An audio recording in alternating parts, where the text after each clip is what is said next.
إله إلا الله وحده لا شريك له وأشهد أن سيدنا ومولانا محمدا عبده ورسوله أما بعد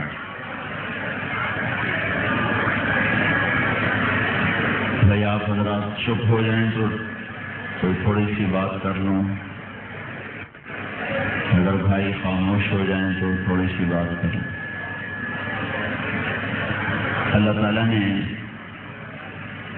ضروریات زندگی کے پورا کرنے کے لیے اور دنیا اور آخرت میں کامیابی کے لیے اور دونوں جہان میں چین سکون کی زندگی گزارنے کے لیے ہمیں ایک طریقہ زندگی دیا ہے جس کا نام اسلام ہے۔ ان الدین عند اللہ الاسلام، وہ صرف ایک راستہ ہے اسلام۔ جو اسے چھوڑے گا وَمَن يَبْتَغِ غَيْرَ الْإِسْلَامِ دِينًا فَلَن يُقْبَلَ مِنْهُ، وہ قبول نہیں ہوگا۔ وَهُوَ فِي الْآخِرَةِ مِنَ الْخَاسِرِينَ، وہ آخرت میں ناکام ہو جائے گا۔ اس میں اللہ تعالیٰ نے نکاح ایک حکم دیا ہے، فَانكِحُوا مَا طَابَ لَكُمْ، اور اللہ تعالیٰ کے محبوب نے اس کو اپنی بڑی سنتوں میں قرار دیا، النکاح من سنتی، من سنتی۔ تو یہ جو یا ہے یہ بتا رہے کہ یہ بڑی سنت ہے۔ دوسری حدیث میں آپ نے کہا، انس میرے بیٹے صبح و شام دل کو مسلمانوں سے صاف رکھا کر، ان استطاعت ان تصبح وتمسی وَلَيْسَ فِي قَلْبِكَ غِشٌّ لِأَحَدٍ فَافْعَلْ، صبح شام اپنے دل کو صاف رکھا کر۔ پھر آپ نے کہا وَذَلِكَ مِن سُنَّتِي، یہ میری بہت بڑی سنت ہے۔ یہی لفظ یہاں ہے، النکاح من سنتی، نکاح میری بہت بڑی سنت ہے۔ اسلام کی ابتدا ہوتی ہے عبادات سے اور انتہا ہوتی ہے اخلاقیات پر۔ بنی الاسلام علی خمس، یہ حدیث بتاتی ہے کہ اسلام شروع کہاں سے ہوتا ہے؟ وہ کلمہ، نماز، روزہ، حج، زکات سے شروع ہوتی ہے۔ وہ ختم کہاں پر ہوتا ہے؟ وہ اچھے اخلاق پر جا کے ختم ہوتا ہے۔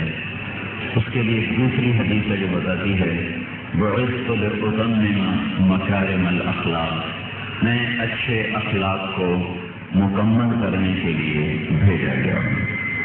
تو بنا ابتدا کو کہتے ہیں اور اتمام مکمل ہونے کو کہتے ہیں۔ ابتدا ہو گئی عبادت سے، انتہا کہاں پر ہوئی ہے؟ اچھے اخلاق، اور اچھے اخلاق اللہ کے نبی نے فرمایا 360 شعبے ہیں اچھے اخلاق کے۔ کسی ایک شعبے سے بھی اگر حصہ مل گیا تو جنت میں چلا جائے گا۔ آپ نے فرمایا اخلاق کے 360 شعبے ہیں، کوئی ایک بھی کسی کو مل گیا تو جنت میں چلا جائے گا۔ ابو بکر رضی اللہ تعالیٰ عنہ نے پوچھا، یا رسول اللہ میرے اندر بھی کوئی ہے اس میں سے؟ آپ نے کہا، فرمایا تیرے اندر سارے ہی۔ پھر ان 360 کو حضرت عائشہ نے 10 میں بند کیا ہے۔ مکارم اخلاق 10 چیزوں کا نام ہے، اور اس 10 میں حضرت عائشہ نے فرمایا سب سے اعلیٰ درجے کی صفت حیا ہے۔ 10 سب سے اعلیٰ حیا۔ حیا نکاح کے بغیر مکمل نہیں ہو سکتی، حیا کی تکمیل نکاح کے ساتھ۔ اخلاق انتہا ہے، اس کے 360 کے 10 میں سب سے اعلیٰ حیا، اور حیا مکمل ہوتا ہے جب نکاح ہوتا ہے۔ اللہ تعالیٰ کے محبوب صلی اللہ علیہ وسلم نے اپنی شادی بھی کی، بچیوں کی، وہ ہمارے لیے نمونہ ہے۔ اس کو سامنے رکھ کر جو کریں گے تو ان کے گھروں میں خیر و برکت ہوگی، جو اس سے ہٹ کر کریں گے ان کے گھروں سے برکت اٹھا دی جائے گی۔ اللہ تعالیٰ تعالیٰ کے محبوب نے تینوں طرح کے نکاح کیے ہیں، سادگی کے ساتھ بھی کیا ہے، درمیانے درجے کا بھی کیا ہے اور اعلیٰ درجے کا بھی کیا ہے کہ امت میں 3 طبقے چل رہے ہیں، غریب بھی ہیں، متوسط بھی ہیں، مالدار بھی ہیں۔ غریب سے کہو جیسے مالدار کرتا ہے تو ظلم ہے، مالدار سے کہو جیسے غریب کرتا ہے ویسے کرو تو زیادتی ہے۔ تو اللہ تعالیٰ نے ما جعل علیکم فی الدین من حرج، تمہارے رب نے تمہارے دین میں کوئی تنگی نہیں رکھی۔ یرید اللہ ان یخفف عنکم، اللہ تمہیں آسانیاں دینا چاہتا ہے، تمہیں ہلکا کرنا چاہتا ہے۔ تو کیونکہ آپ کی امت میں تینوں طرح کے لوگ آنے تھے، فقیر بھی، مالدار بھی، متوسط بھی، آپ نے تینوں طرح کے نکاح فرمائے، تینوں کے لیے گنجائش دے دی ہے۔ ہاں اس میں نافرمانی نہ ہو، اس میں دکھاوا نہ ہو، اس میں ریاکاری نہ ہو، اس میں مال کا ضائع کرنا نہ ہو، ناچ گانا نہ ہو، آتش بازیاں نہ ہوں۔ ان چیزوں سے ہٹ کر باقی تینوں طرح کا طریقہ موجود۔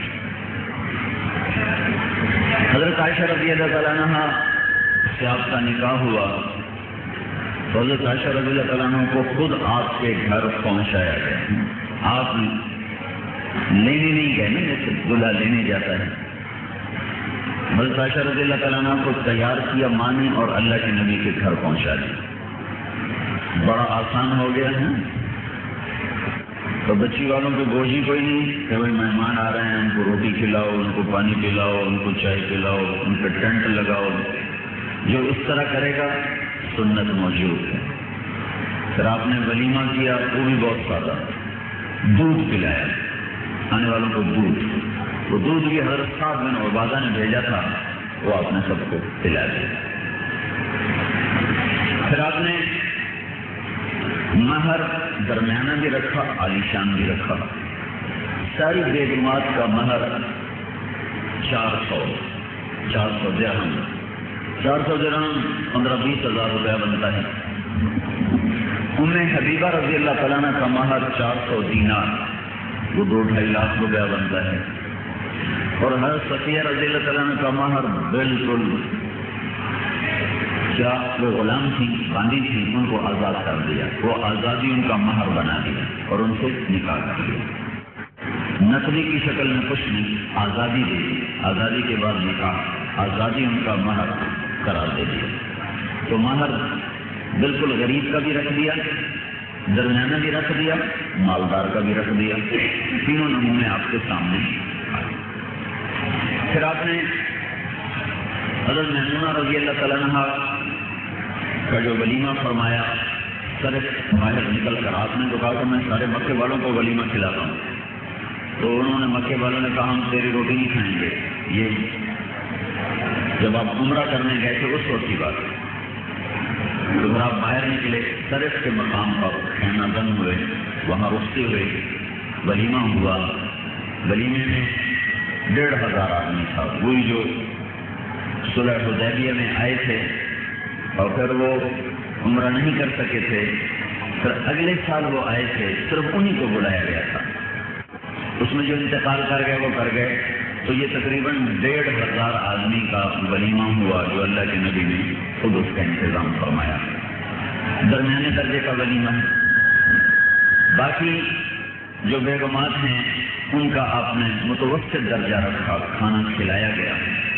حضرت زینب رضی اللہ تعالیٰ عنہ کے ولیمے میں آپ نے تکلف فرمایا۔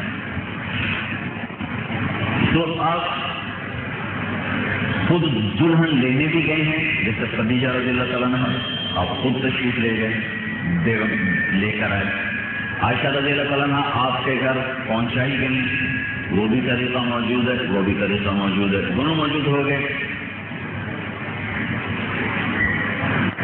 جویریہ صفیہ رضی اللہ تعالیٰ عنہ کا ولیمہ آپ نے 3 دن کھلایا، ایک وقت نہیں، ایک دن نہیں، 3 دن 3 دن ولیمے کی دعوت چلتی رہی۔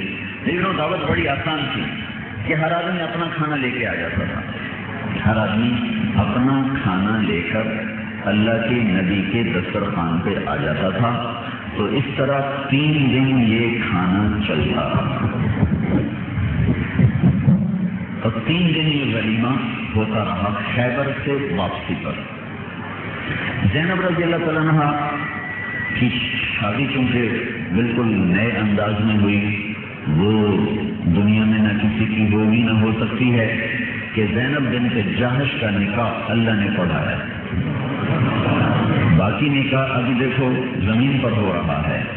ایجاب اور قبول یہ 2 شرطیں ہیں، اس کے بغیر نکاح ہوتا ہی نہیں ہے۔ ہمارا ایک ساتھی ان کے نوکر کا نکاح ہو رہا تھا، تو مولوی صاحب نے اس سے پوچھا کہ میں نے فلاں کی بیٹی تیرے نکاح میں دے دی تو تم نے قبول کیا؟ ان کا جیسے سب کی رائے ہو، تو مولوی صاحب نے کہا سب کی رائے سے کام نہیں چلے گا، یہ تیری رائے سے چلے گا۔ تو ایسے ہی ایک ہمارے دوست نے، ان کا نوکر تھا، وہ کنڈکٹری کرتا رہا، بس کنڈکٹری، تو بس والے کہتے ہیں آنے دو جانے دو، آنے دو جانے دو۔ تو اس کا جب نکاح ہوا اور مولوی صاحب نے اس سے کہا کہ فلاں کی بیٹی تیرے نکاح میں تم نے قبول کیا؟ کہنے لگا آن دو۔ تو اس کا بھائی ساتھ بیٹھا تھا، تو اس نے اس کو ایسے کو نہیں ماری، کہنا جان دے ہو۔ یہ میں آپ کو صحیح باتیں سنا رہا ہوں، لطیفے نہیں سن رہا ہوں، ہوئے ہیں، وہی باتیں بتا رہا ہوں۔ تو نہ آن دو نہ جان دو، یہ ایک ہی لفظ ہے، قبول کیا، قبول کیا، یہ کہیں گے تو نکاح ہوگا۔ لیکن اللہ تعالیٰ اور ساتھ گواہ بھی ہوں، لیکن اللہ تعالیٰ نے کہا کہ فلما قضى زید منها وطرا زوجنا کہا، جب زید کے طلاق کی عدت ختم ہوئی میں نے تیرا نکاح کر دیا۔ نہ اس میں کوئی گواہ، نہ وکیل، نہ ایجاب، نہ قبول۔ اس عالی شان نکاح کی خوشی میں پھر سارے مدینے کو ولیمہ کھلایا گیا۔ مدینے میں کم از کم 3-4 ہزار کی آبادی تھی، تو یہ جو ولیمہ ہوا ہے سارے مدینے والوں نے کھایا۔ پھر ایک بیٹی کا بھی بتا دوں، حضرت فاطمہ رضی اللہ تعالیٰ عنہ، ان کے نکاح کا پیغام ابو بکر رضی اللہ تعالیٰ عنہ نے دیا، انکار ہو گیا۔ عمر رضی اللہ تعالیٰ عنہ نے دیا، انکار ہو گیا۔ پھر صحابہ نے حضرت علی سے کہا تو رشتہ مانگ۔ وہ کہنے لگے میرا تو گھر بھی ذاتی کوئی نہیں، میں تو فقیر آدمی ہوں، میرا نہیں، مجھے کیسے دے دیں گے؟ کہنے نہیں، تم ہمت کرو جاؤ۔ تو عرب بہت سی فضولیات سے بچی ہیں آج بھی۔ ہمارے ہاں کسی لڑکے کا خود کہنا کہ میں آپ کے گھر شادی کرنا چاہتا ہوں عیب سمجھا جاتا ہے اور اس کو بہت برا سمجھا جاتا ہے۔ سب سے اعلیٰ درجے کی شادی سنا رہا ہوں کہ ایسی جوڑی نبیوں کے بعد کوئی نہیں ہے۔ تو حضرت علی خود نکاح کا پیغام لے کر آئے، تو آگے ہمت نہ ہوئی بات کرنے کی، تو چپ کر کے بیٹھ گئے۔ پھر آپ نے خود کہا علی فاطمہ کے لیے آئے ہو؟ اچھا اہلاً و مرحبا۔ آگے چپ ہو گئے۔ تو حضرت علی پیچھے سے چھسک کے باہر آتے نا ساتھیوں پہ ناراض ہونے لگے، تم نے مجھے بے عزت کروایا، تو کیا ہوا کا انکار کر دیا؟ کیا کہا؟ سعد بن معاذ نے پوچھا کیا کہا؟ انہوں نے کہا اہلاً و مرحبا، یہ تو ترخا دینے والی بات ہے۔ تو اللہ کے بندے، نبی کہہ رہا ہے اہلاً و مرحبا، ہاں ہو گئی۔ تو اس وقت حضرت فاطمہ رضی اللہ تعالیٰ عنہ کی عمر تھی 15 سال 5 مہینے، اور حضرت علی رضی اللہ تعالیٰ عنہ کی عمر تھی 21 برس۔ تو پھر آپ نے حضرت فاطمہ رضی اللہ تعالیٰ عنہ سے جا کے پوچھا کہ تیرے بارے میں علی کا رشتہ ہے، تو وہ خاموش ہو گئی۔ خاموشی ایجاب ہوتا ہے۔ پھر آپ نے حضرت علی کو اگلے دن بلوایا، تیرے پاس کچھ ہے؟ فاجی بس ایک گھوڑا ہے، تو زرا کا گھوڑا تو نہیں بیچنا، زرا بیچنا۔ زرا چھوٹا میں زرا کہلاتی تھی جو بڑی مضبوط ہوتی تھی۔ تو حضرت عثمان رضی اللہ تعالیٰ عنہ نے وہ زرا خرید لی، 480 درہم میں وہ زرا خریدی، اور خریدنے کے بعد ان کو زرا بھی واپس کر دی اور پیسے بھی دے دیے۔